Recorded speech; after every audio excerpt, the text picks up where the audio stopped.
You may be seated. Okay, so this is indeed truly a momentous event for the Faculty of Medicine and Surgery of the University of Santo Tomas. It begins our 150th founding anniversary, and this afternoon, as we move towards the next 150 years of the Faculty of Medicine and Surgery, we are honored by the presence of leaders, okay, from the University of Santo Tomas, from the City of Manila, and from the Department of Tourism. Okay? So without further ado, may I call on Director Magnificus of the University of Santo Tomas, Very Reverend Father Richard G. Ang of the Order of Preachers, for his welcome message.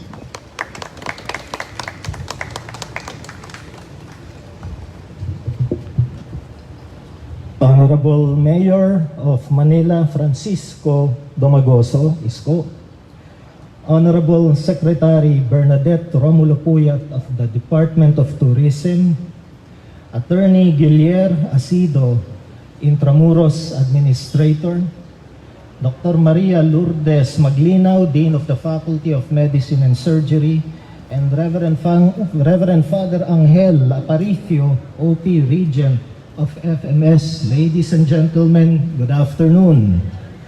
Gathering here at the Plaza Santo Tomas in this historic walled city of Intramuros is a fitting occasion to celebrate the Sesquicentennial Foundation Anniversary of the UST Faculty of Medicine and Surgery.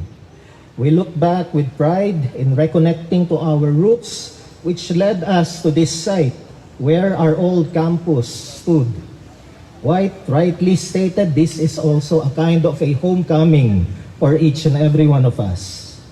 The university had humble beginnings in 1611. It initially offered courses in theology, arts, and philosophy as the Colegio de Nuestra Señora del Santísimo Rosario.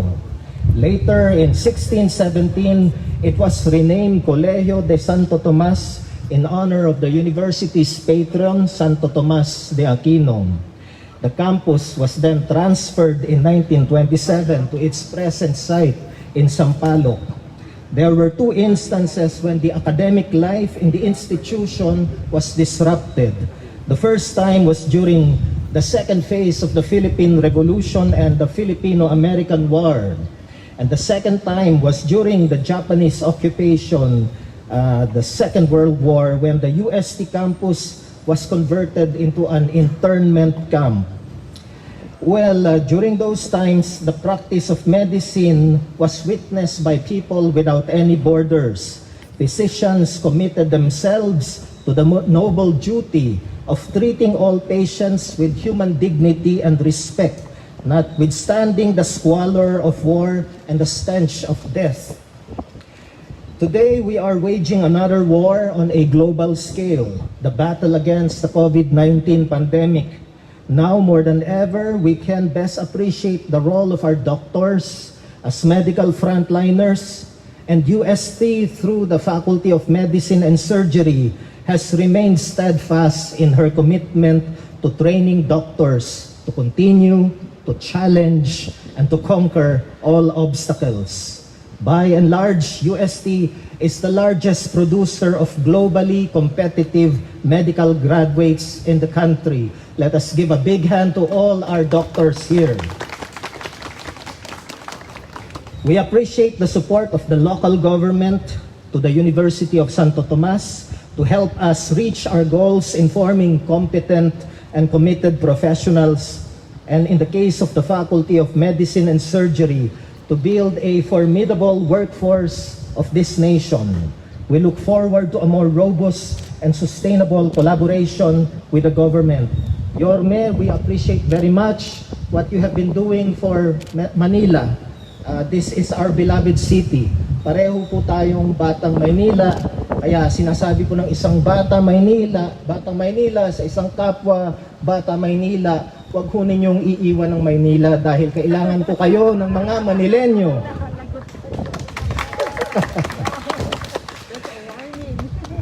To To reach 150 years is a remarkable feat that is both historic and climactic, an accurate measure of strength and stability, dynamism and determination, prestige and prominence. UST FMS is known for value-laden approach to medical education of doctors. Staying attuned to the sign of the times, the celebration for the 150 years will not be laden with the traditional fanfare and razzle-dazzle. There will be no fireworks display, lavish banquets, and extravagant gala concerts. Instead, we will celebrate the occasion with face masks and face shields and social distancing. Nevertheless, this does not water down the significance of this historic event. Despite the difficulties, we have so much to be thankful for. In the words of Nelson Mandela, remember to celebrate the milestones as you prepare for the road ahead.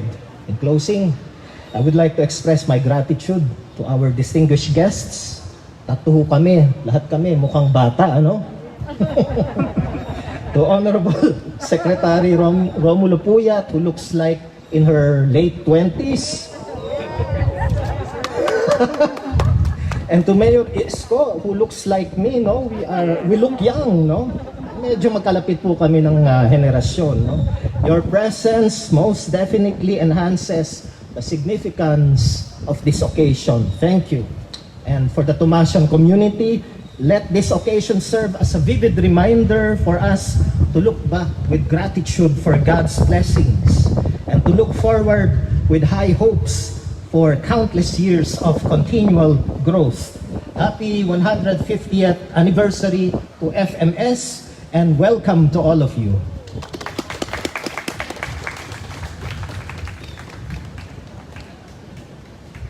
Thank you very much, the very Reverend Father Richard G. Ang.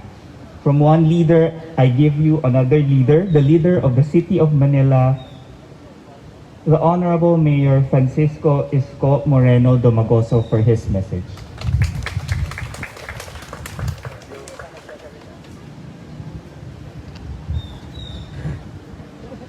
Maraming salamat sa ating tagapagpakilala. Sa ating pong minamahal na maganda at batang-bata at may asim pa, Sekretaryo ng ating turismo, sa ating minamahal na alam niyo po ang turismo sa mundo,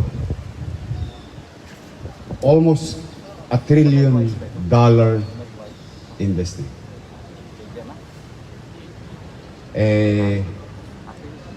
Si Ma'am, the tourism industry is in good hands. How I wish mabuksan lang talaga ng agad-agad.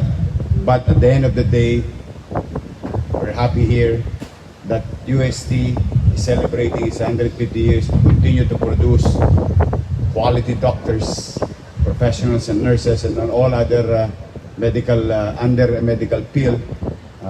Nasama-sama nating kalabanin ng pandemyang ito at matapos na magbukas na ang turismo.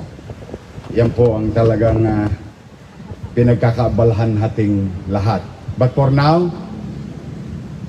sa ating pong minamahal na UST Rector Magnificus, Very Reverend Father Richard Ang. Anyway, puro pare kayo dito. Nasa Kodligo simbahan. Wala akong kawala. I have to be honest with you. 100% hindi ko iiwan ang Maynila.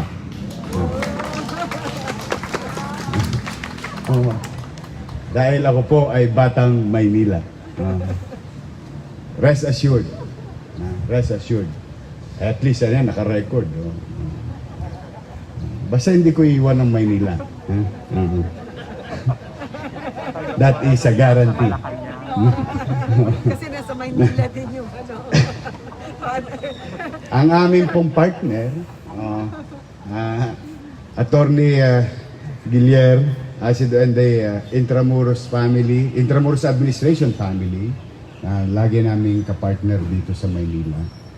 sa ating pong Dean of College of Faculty of Medicine, Dr. Maria Lourdes Maglinaw, Board of Regent, Father Angel Aparicio, and Assistant Dean Remedios Chan, at sa lahat po ng mga teacher o faculty at members of the UST College of Medicine. Simula janitor hanggang professor. Ito ay makasaysayang araw sa inyo. Kung saan tayo nakakatayo ng araw na ito, minsan 1871.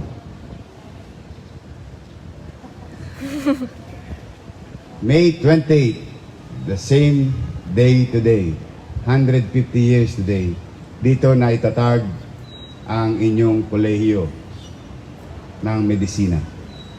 Kaya kami naman ay talaga namang napakasarap maging Batang Maynila. Dahil ang pagiging Batang Maynila po ay para bang lagi kang bahagi ng kasaysayan ng bansa. In fact, with due respect to, with regard and much respect to Mayor Villegas and Mayor Lacson at the time, yung kantang awit ng Maynila. Hindi ko alam kung kinakanta nyo yun sa school nyo. Meron doon portion, Maynila, Maynila, dalhin mo ang bandila. And that speaks a lot of meaning in our country.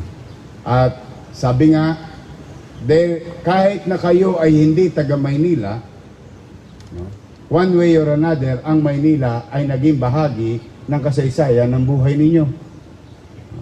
One, and I'm pretty sure about it, most people had a story to tell in Manila.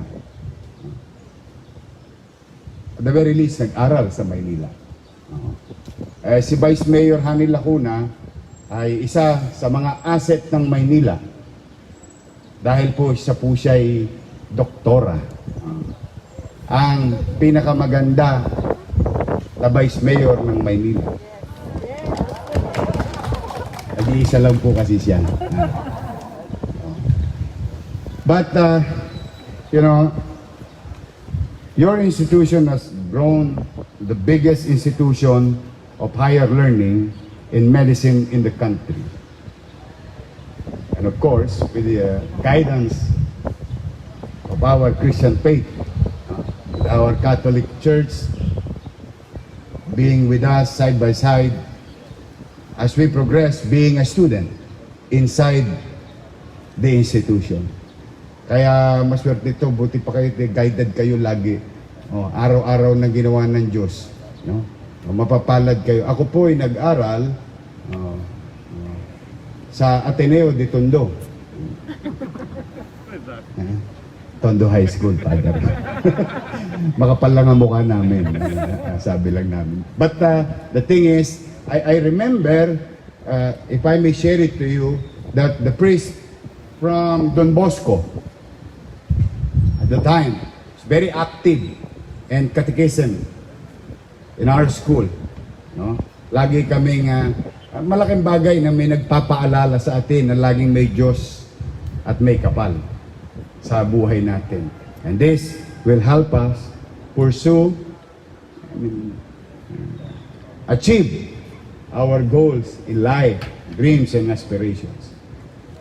And today, we are celebrating 150 years, and let me take this opportunity to each and every one of you, the doctors and the nurses, especially nowadays, on behalf of the people of Manila, thank you very much. Thank you for your patience, hard work, dedications, and bravery, especially in the first quarter of 2020, where everybody is, madalit salita sa kalsada, iligaw, because what we're facing since then was experienced by our world 100 years ago. So there's no playbook in addressing this kind of situation. But with the help of our medical frontliners, addressing and patiently, with all dedication, na mailigtas ang bawat buhay na nakahirate sa loob ng ospital. I've seen so many dedication and doctors died and nurses. And despite of all those things, you continue to move on to do your, anong tawag doon, ate? Yung tinanong ko sa inyo isang araw, sinusumpaan ng mga doktor? Hippocratic oath. Hippocratic oath. No? Na talagang ang pagmamahal sa pasyente. Sa awa ng Diyos, isang taon nakalipas, 3 buwan. No? Ang Maynila, bagamat the most dense city per square kilometer in our country, so far, wag naman, so far, hindi na-achieve yung worst case scenario base sa aming mga maliliit na kaalaman at pagkonsulta sa mga matatayog na bansa na aking ipinagpapasalamat to the British government. When I was sent by the British ambassador February of last year to speak with COBRA, or the Corona British Response Agency. And I'm grateful to the British government to have that copy of the plan. And through that, duplicating it at ibinagay natin sa ating kultura, panahon, at kostumbre. Because hindi natin kayang gayahin ng buo. Isa ngayon po'y yung inaasahan naming hundreds of thousands of will be infected. Sa awa naman ng Diyos, nakaka-60,000 lang ho tayo sa buong isang taon na 3 buwan. And today, we only have about 1,400 active cases. And rest assured, doctors and nurses, and the future doctors and nurses produced by UST, and all other university for that matter, in our own little way as a city government, we will not rest. Honey and I, we will keep on moving on, trying things, and if I may borrow that saying, I would rather try and fail by failing by not trying at all. Sort of saying, mga kasama. Kaya pumanatag kayo kung kayo'y taga Maynila. May gobyerno sa lungsod ng Maynila. In fact, as we speak, Father, through the help of Secretary Berna and NPDC, the city of Manila is on track in building within 60 days the Manila COVID-19 field hospital. Not a quarantine facility, but a hospital setting. Timely, when Secretary Berna and I and the NPDC started moving earth in Burnham Green in Luneta, nagkaroon ng surge sa mga kapwa natin tao sa India. I don't want you to have that kind of situation where you're just one step away from an emergency room door, but you cannot be accommodated because even the hallways are full of patients and people are lying up in the streets. Bangketa, literal, gasping for air. As you have promised to your patient that you will address them with much care and compassion, the same thing that we must do. This is on top of our 870 bed capacity with our quarantine facility and 571 COVID bed capacity in our 6th hospital. We will have 344 na. Dati 336. 344 COVID-19 bed capacity for mild and moderate patients. So that we can continue to unclog the hospital with mix of patients. In the case of severe, critical, mild, and moderate, because asymptomatic patients are in our quarantine. So if we unclog two who doesn't need much specialty, which is very rare nowadays in the lives of pulmonologists or an infectious doctor, plus machineries and so on and so forth. Then if we achieve that, we can create more space for critical and severe. And I think your doctors and nurses here, and of course the school itself, has the data that COVID-19 is not the number one killer or death rate in terms of ratio nowadays. Despite the pandemic, it is not COVID. Yung malulungkot nating mga kababayang may sakit na iba pa rin ang maraking namamatay. Ibig sabihin, baka napapabayaan na natin ang may mga sakit sa puso, high blood, cancer, diabetico, and so on and so forth. Because they are still on top of the list in terms of death ratio. Kaya nakakaawa. Why? Well, I would assume they will not go and visit hospital for checkups because of the connotation of being infected inside the hospital. So as doctors and nurses and medical professionals today, and of course the institution is providing medical professionals, I'm happy to share it to you that with regard to the public health care of the city of Manila, the city government of Manila, pipilitin namin maging episyente at epektibo at umasa kayong patuloy kami ni Vice Mayor Hani Lacuna na pupuhunanan ng mga ekwipo o gamit makabago upang lalong gumaling na magaling ng doktor at magamit niya yung kanyang propesyon ayon sa kanyang pag-aaral dahil siya ay may mga tamang ekwipo para sa partikular na sakit ng isang batang Maynila. At mano pa, kahit hindi taga Maynila. Because saving lives has no territorial jurisdiction, has no boundaries. We will continue to be part of the solution. That we guarantee you, doctors and nurses, at the very least that we can do. That's why I would like to, take this opportunity to thank Secretary Berna.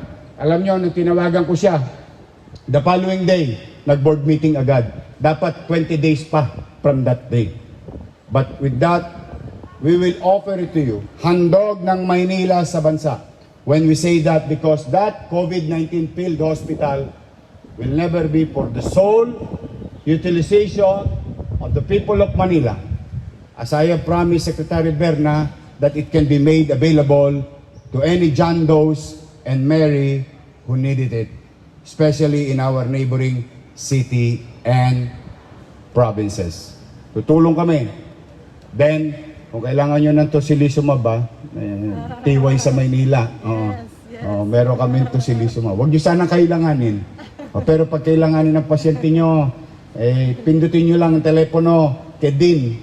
Matatawagan na niya kagad si Honey, saka si Fox. We'll be happy to be of service. The way you wanted it, and how are you going to arrest or save lives? And that is our intention. So this is our share to your 150 years in celebration ng inyong pagkakatatag. Umasa kayo, kami ni Vice Mayor Hanil Lacuna, pipilitin namin maging mainam, masinop, at epesyente kayong paglingkuran, taga Maynila man, o mga taong dumadako sa Maynila everyday in and out of the city. Welcome po kayo sa Maynila. Congratulations, UST College of Medicine. Magandang araw. Pagpalain nawa kayo ng pong may kapal. Manila, God first. Thank you.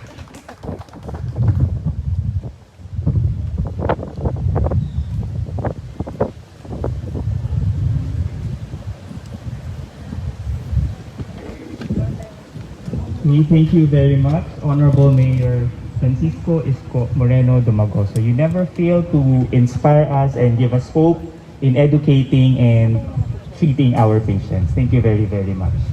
Okay, so as an extension of our celebration which started yesterday, may I request our distinguished guest, the Honorable Secretary Verna Romulo Puyat, the Honorable Mayor Francisco Isko Moreno Domagoso, Director of the University, Very Reverend Father Richard G. Ang, the Administrator of Intramuros, Attorney Guillier Acido, the Dean of the Faculty of Medicine and Surgery, Dr. Maria Lourdes Domingo Maglinaw, and the Regent of the Faculty of Medicine and Surgery, Reverend Father Angel A. Aparicio, to lead us in the unveiling of the Sesquicentennial Marker here in Plaza Santo Tomas, Intramuros, Manila.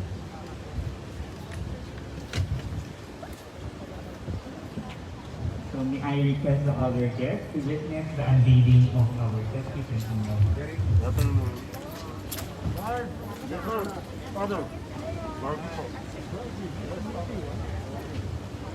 Bye-bye.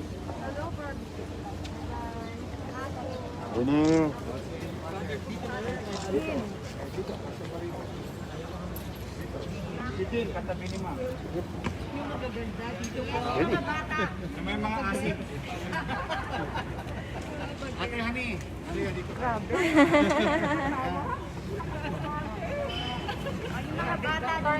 Ito niya, Jonas.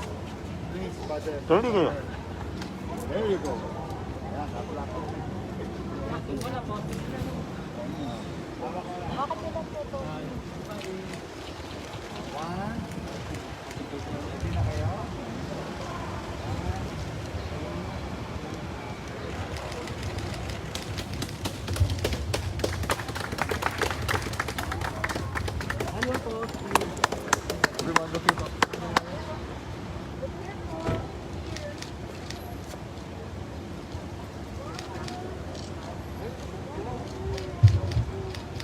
One more.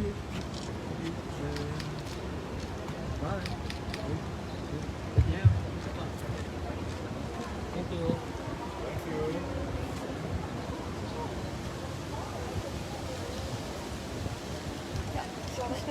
Sige, wait kayo. Yung tapang doon. May ingay ba? Oo. Ako Ateneo. Ateneo dito. Sa Masino. Condors. Nagalaw na ako kami nung araw. Alam mo yun, ha? Yung yung gusto mo lang baliwin yung sarili. Bilang estudyante.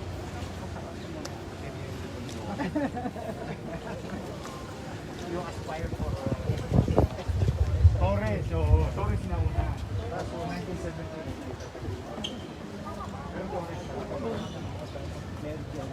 Merit po. Ano, Moriones. Orga. Okay, thank you very much to our distinguished guest. Okay. To give us her message, and although we weren't able to have the privilege to walk through the corridors of Faculty of Medicine and Surgery and UST when it was still here in Intramuros, we thank you, the Honorable Secretary Berna Romulo Puyat, the Secretary of the Department of Health, through the Department of Tourism, sorry, Department of Tourism through the Intramuros administration for allowing us to hold this special events today. So for her message, I give you Honorable Secretary Berna Romulo Puya.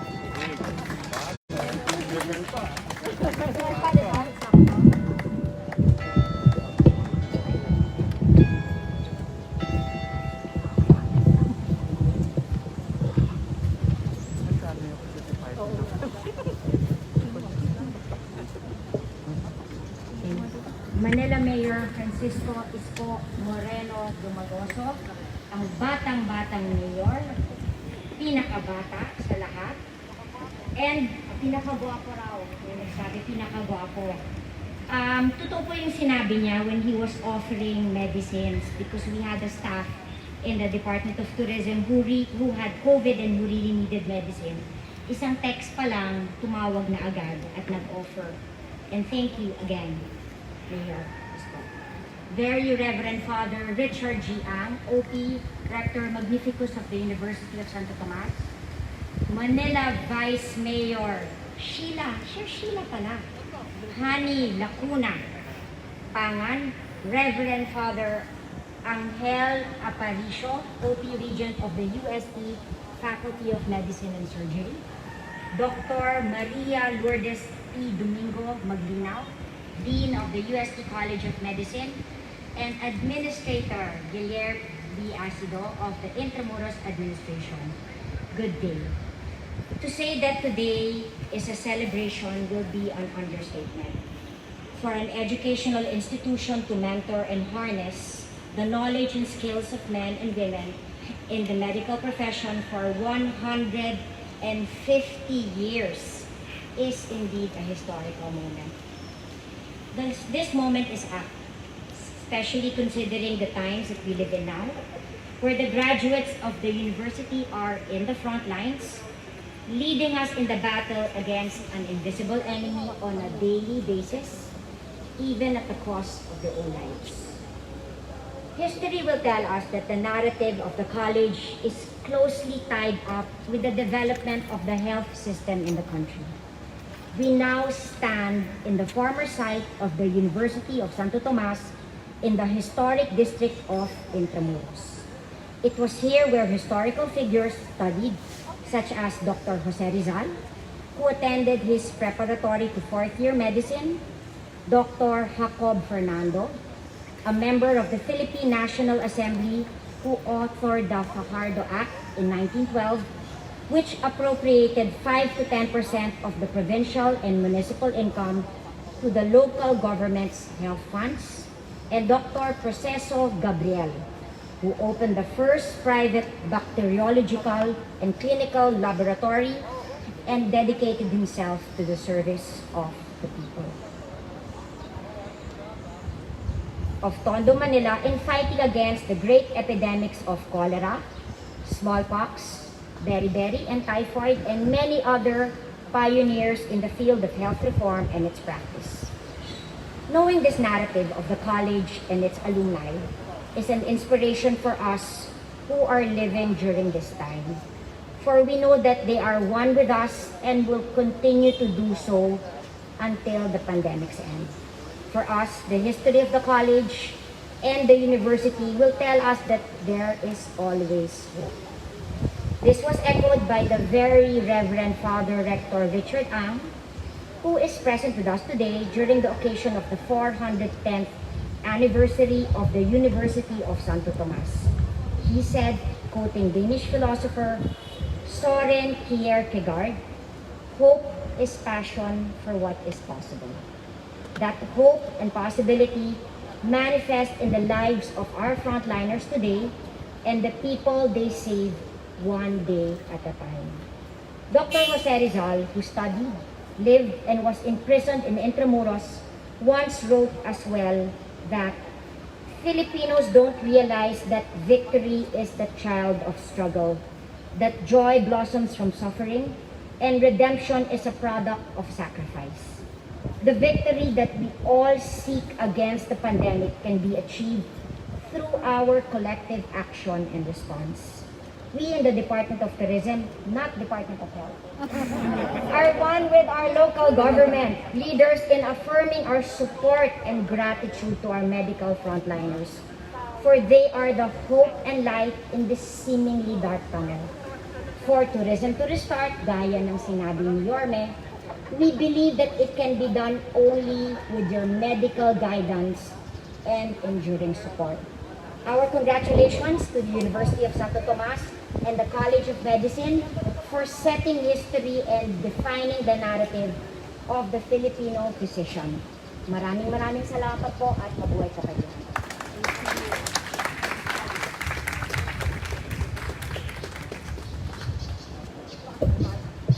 Thank you very much, the Honorable Secretary Berna Romulo Pula. Okay, so as promised, we keep our ceremony for this afternoon sweet and intimate. So again, on behalf of the UST Faculty of Medicine and Surgery, I would like to thank the Intramuros Administration, the City of Manila, and the Department of Tourism, okay, for embracing and welcoming us this afternoon. Okay, thank you very much.